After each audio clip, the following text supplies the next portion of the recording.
Hi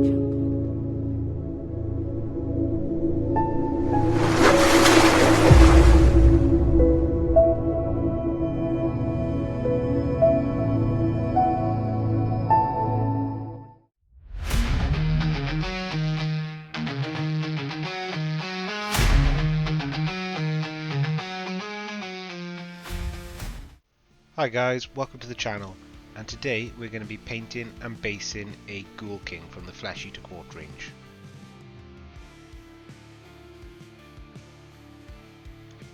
So in front of you here I've got the Ghoul King miniature, which is undercoated in Vampire Violet, and then we've got a pillar.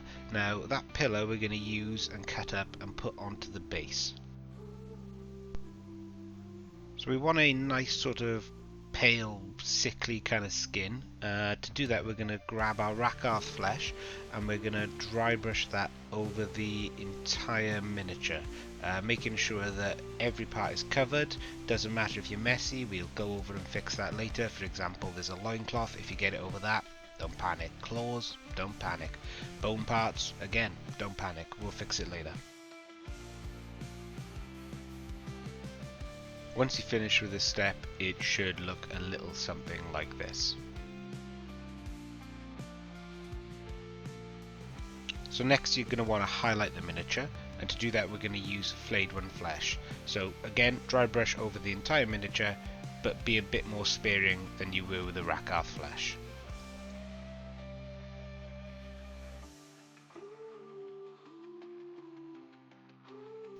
And this is what the Flayed One Flesh will look like once complete over the entire miniature. We're going to cover the model now with Carroburg Crimson. Be careful not to let it pool in any of the recesses, because that will spoil the effect on the miniature. This will give it sort of a pinky undertone, which is more consistent with human type skin. And this is what the miniature looks like once it's dried. It's got a cool sort of pinky tone to it, looks a bit more like sick human type skin rather than the albino look that we had before. So with the wash now dry, we've lost a little bit of the punchy sort of in your face colour we did have. So we're going to go grab our Flayed One Flesh again, and we're just going to give it one final dry brush highlight over the entire miniature, bringing it back up.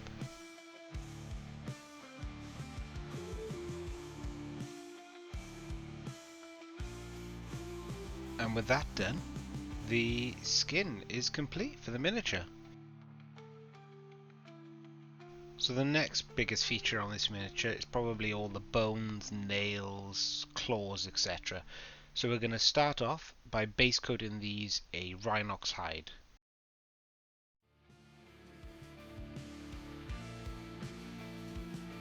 With the Rhinox complete, we're going to now move on to Xandri Dust. With this, you're not going to want to cover the entirety of the Rhinox hide.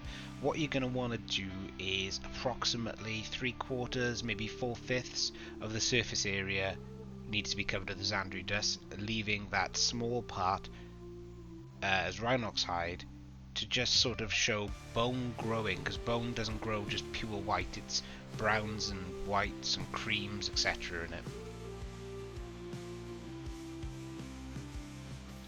Xandri Dust is now complete.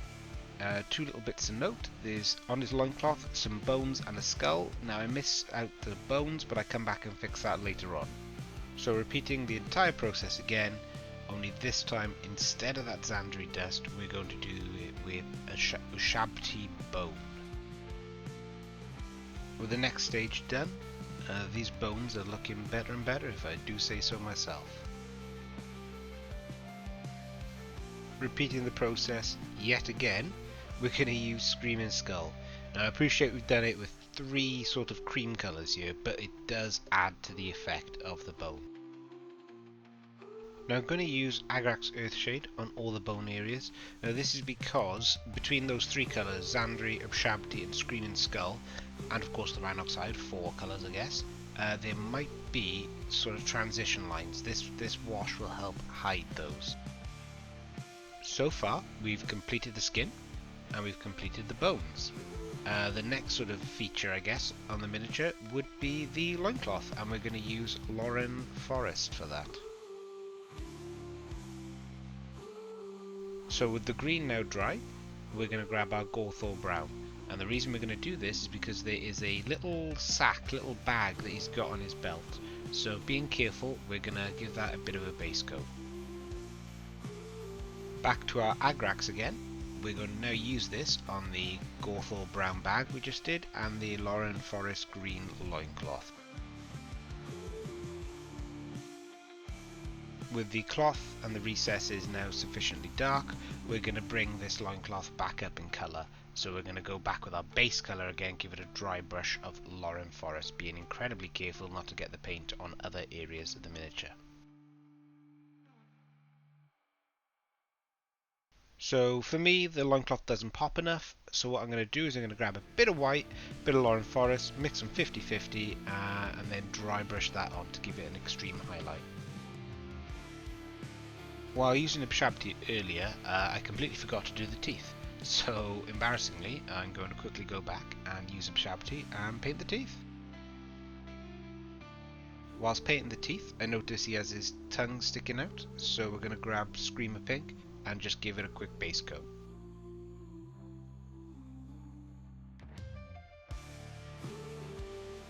Right, onto the final bit of the miniature, and this is the part I hate the most, it's the eyes. So going to grab a white and just base coat them.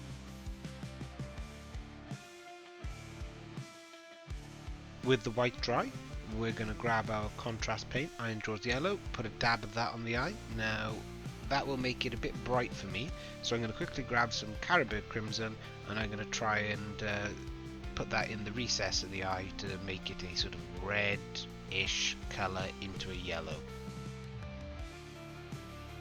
And with the eyes now done, the miniature is finished. Just need to work on the base and then put him on that.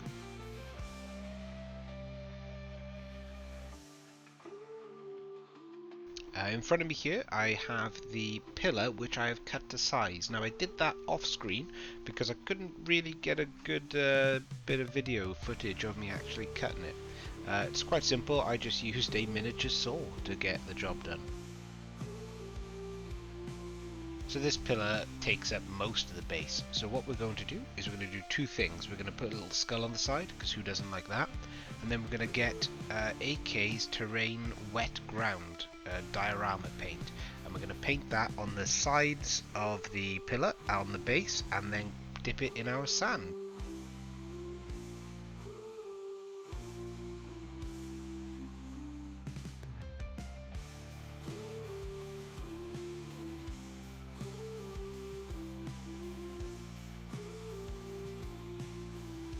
Recording this terrain piece was a bit of a nightmare. I lost a tiny bit more footage, so I'll quickly explain what I did.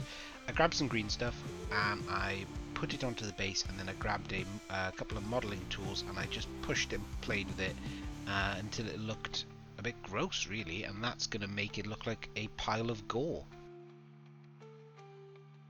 With all the elements put together on the base, I now undercoated the base with Drake Scale Green from Colourforge.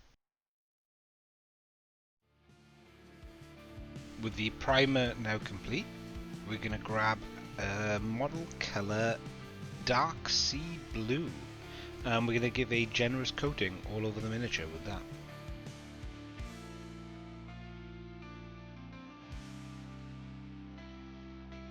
With the base coat dry, we're now going to grab some highlighting colours and we're going to start dry brushing our way up. So first things first, Thunderhawk Blue. The next highlight colour we're going to use is Fenrisian Grey. Again, dry brushing over the entire miniature with it. And the last colour we're going to dry brush on is white. Now be sparing with this, because if you use too much it's going to ruin the entire base.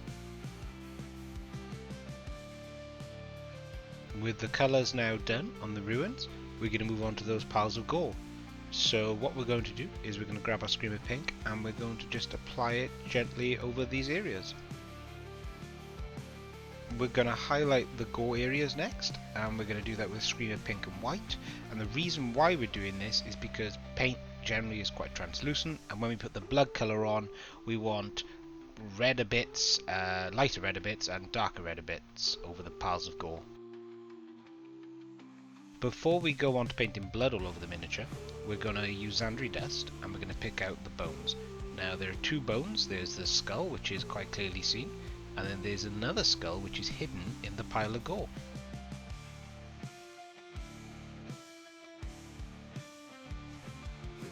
A very quick wash of Agrax Earthshade to bring shadow and aging look to the bones. And to finish the bones off, once the wash has been dried, we're going to use a Shabty bone, give it a quick highlight, and that's that. With all other aspects of the base painted, we're going to now finish this base with a bit of blood for the blood god. This will go over all of the gory areas and really sell the pile of gore effect that we're going for. With that, the base has now had everything painted on it. We're just going to grab a bit of black and we're going to paint the rim.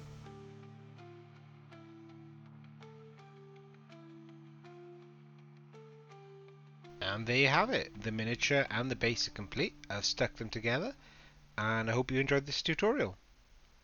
See you in the next one.